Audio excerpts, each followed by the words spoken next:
මුදල් විශුද්ධීකරණය වැළැක්වීමේ පනත යටතේ හිටපු ජනාධිපති මහින්ද රාජපක්ෂ මහතාගේ පුත් යෝෂිත රාජපක්ෂට එරෙහිව කොළඹ මහාධිකරණය හමුවේ ගොනු කර තිබෙන නඩුව විභාගයට ගැනීම වළක්වාලන නියෝගයක් නිකුත් කළ ලෙස ඔහුගේ නීතිඥවරුන් කළ ඉල්ලීමකට නීතිපතිවරයා අද ශ්‍රේෂ්ඨාධිකරණය හමුවේ විරෝධය පළ කර සිටියා.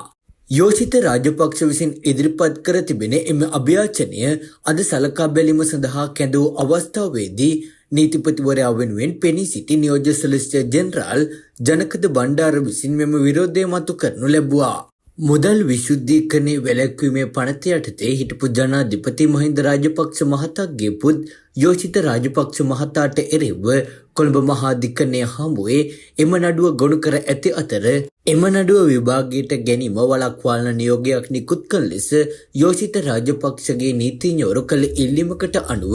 අද දිනේ ශ්‍රේෂ්ඨාධිකරණය හමුවේ නඩුව යළි කැඳවනු ලැබුවා.